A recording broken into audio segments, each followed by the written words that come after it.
Satnam. So I thought I would do a live video this Sunday, and I've got a group of 5-year-olds in the campground that come down to visit me in Bougie every day. So we'll see how this goes. So the Healing Your Inner Child live program starts in a couple weeks, and the universe is sending me my teachers, right? This group of 5-year-olds. So I'm learning a lot from just being in their frequency. And those of you who have children, I just want to tell you how blessed you are to have these little teachers in your life. I'm sure you're the people watching out there, you know this already. So how are you? And before you answer that question, close your eyes and take some long, deep breaths with me. Okay, so close your eyes and inhale deeply into the belly. And then exhale all the air out. And now inhale again and vibrate the word victory. So inhale victory. All the way to the belly. And then exhale victim, the word victim. And just one more time. So inhale, vibrate the word victory. And then exhale and vibrate out victim. Right? We get into struggle when we forget our true identity.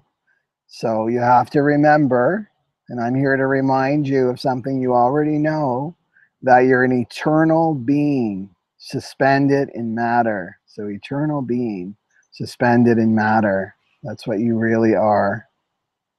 So this week I've had quite a few people contact me with digestive issues.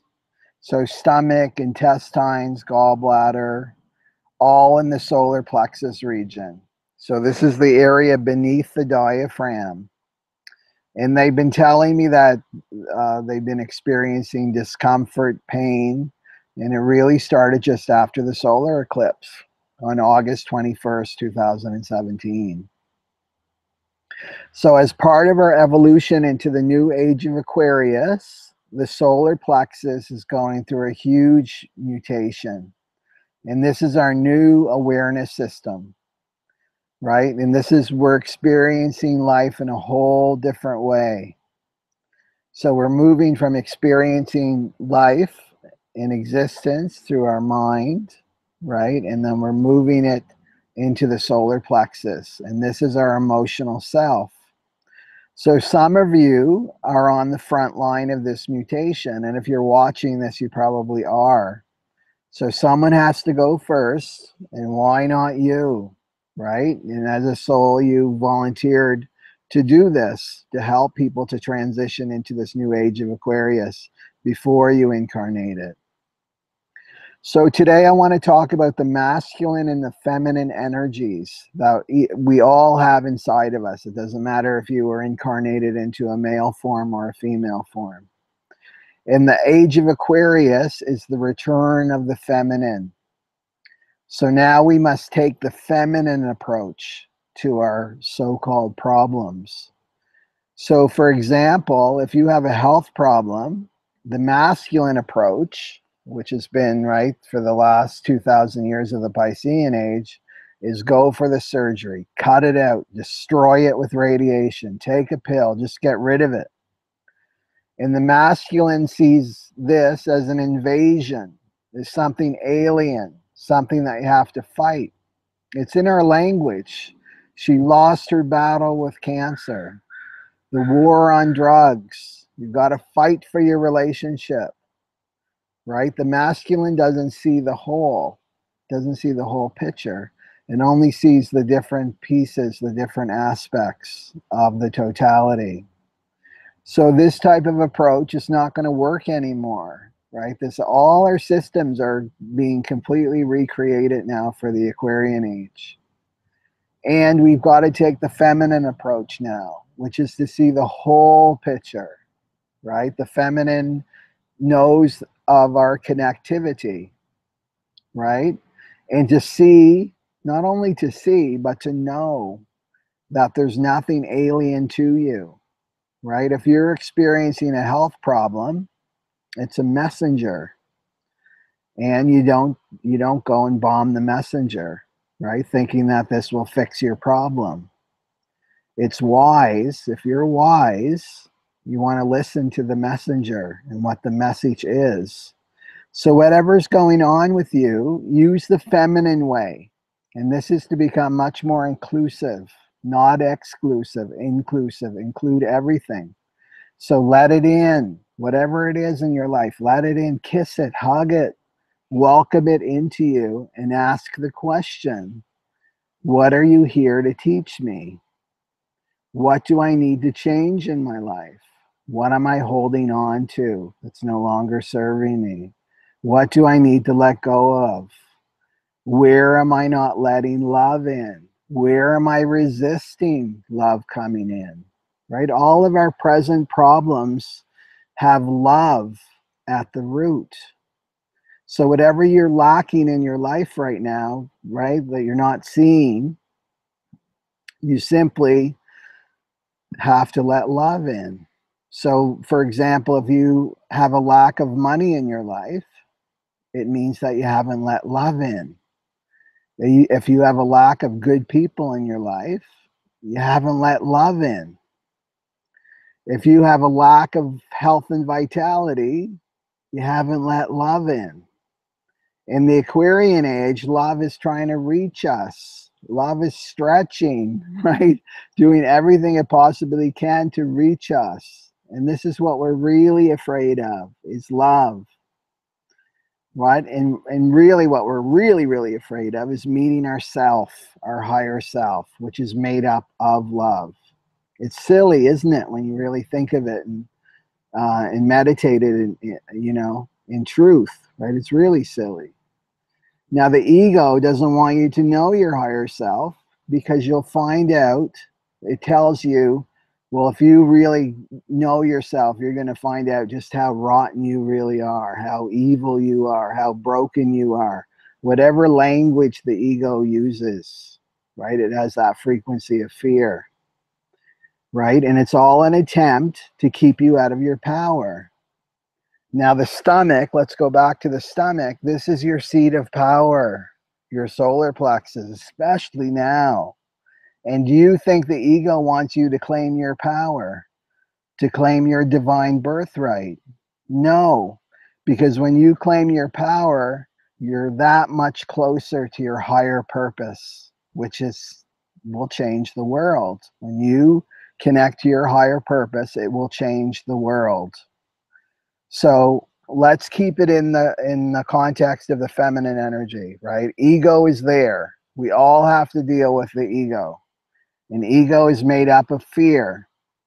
And ego is like that hurdle that we all must jump to see how high we can actually jump. Sometimes we need a challenge to experience how strong we really are, so that we can transcend it. We can be that dolphin that leaps out of the water in joy, right? If there were no challenges, would we leap so high?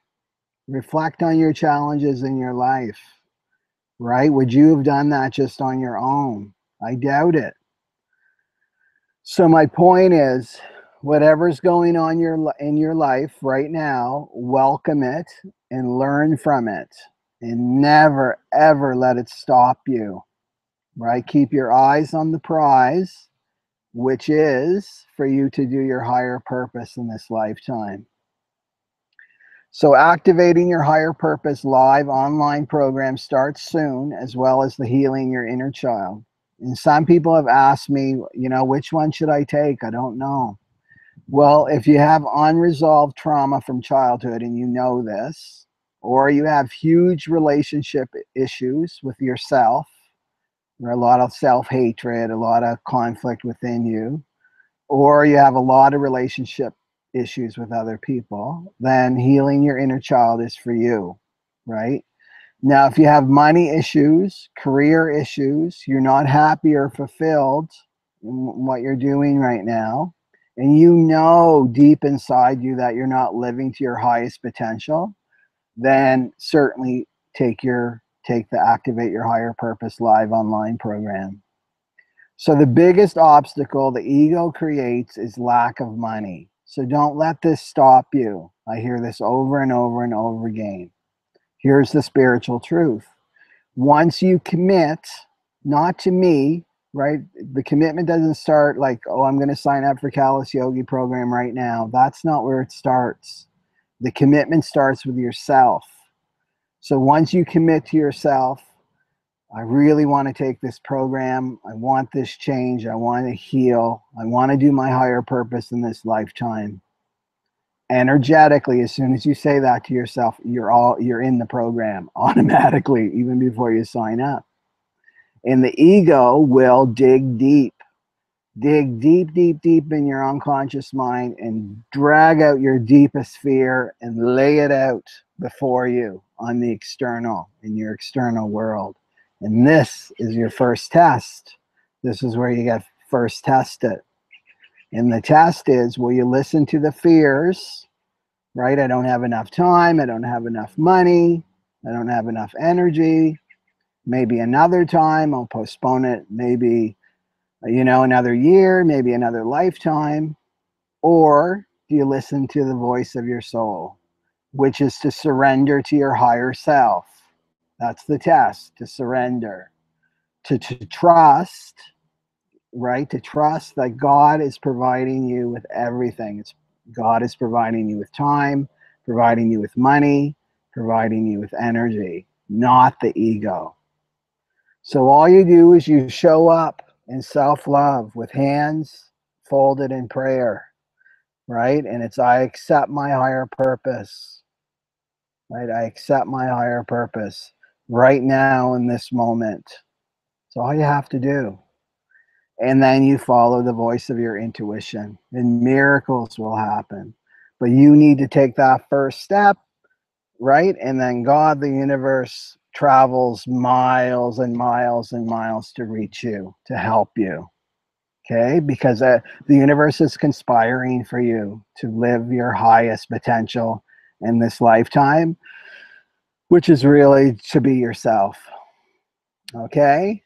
So please remind yourself when you're going through, the dark night of the soul. The dark night of the soul is like the dark hour sometime of the soul. This acceleration of challenges and time we're in right now and change, to just remind yourself all is well. All is well. Whatever is happening in your life, all is well. And that there's nothing to fear. There's nothing really to fear. And to take this feminine approach, yielding, accepting, trusting, slowing down, all those beautiful feminine words, right? This is the age of the return of the feminine. Okay, so sign up for my newsletter and YouTube channel if you haven't already. And if you feel called to support these messages from your soul, you can do this through Patreon or PayPal, and I put all the links. I'll put all the links in the information box. Okay, have a great week. Sat Nam.